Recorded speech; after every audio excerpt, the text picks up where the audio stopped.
Well, welcome Nick Georgiou, Non-Executive Director at Solutions for Public Health. Thank you very much for joining us today at the local Government Colloquium.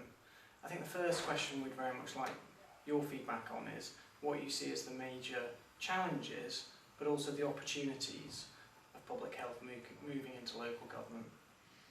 Okay, I think in some ways they're the two sides of the same coin. I think there's obviously a challenge about resources. It's a major challenge for all public sector organisations right now. But that's also the opportunity, because if the organisations stay separate, the resources will go less far. There's a common agenda, but there are different perspectives on that common agenda, and I think those different perspectives are the challenge, and how you work together to bring them into the one understanding and the one set of actions to address them. There is clearly an issue about culture. NHS organisations are not the same as local authorities.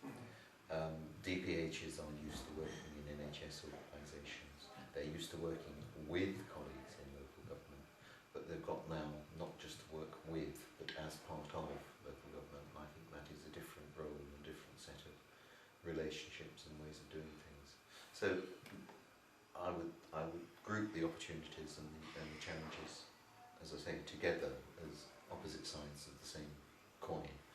Now I could go on to think about specific service areas, but I think actually making sure that the relationship is right and the context is right is the major issue now, before you start to address whatever it might be. And then of course obviously you've got to work out your commissioning and your influencing roles with health wellbeing boards and with the CCGs. I mean, what would be your message to the key players that are very much going to be leading the transition? It's up to you. Don't wait for central government, because you'll wait for an awful long time, and when you get it, you'll probably be too late. And what you get isn't actually going to address your local needs and the local things that you want to get a hold of. So get on and do work together. Recognise the mutual anxieties and mutual opportunities and go for them. If money is tight, how can it be actually made a reality? I think that's irrelevant in a way. I think money is tight. As I said earlier, I think money's tight whether you do it or not.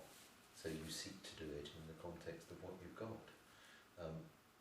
It may be the case that the DPH teams will be thinner than they are now.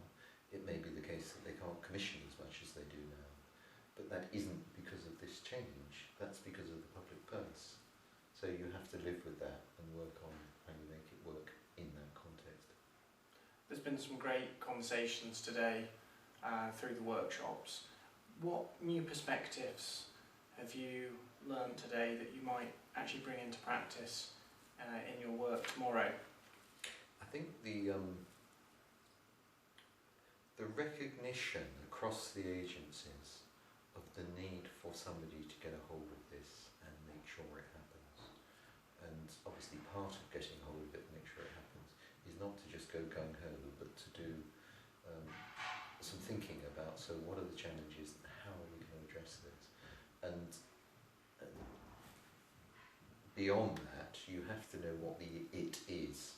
So I think it's important, and we've got that. In a sense, we've got that from Marlon, but you have to interpret it locally. So that's the thing to do. Interpret locally and get on and do. Well, Nick Georgiou,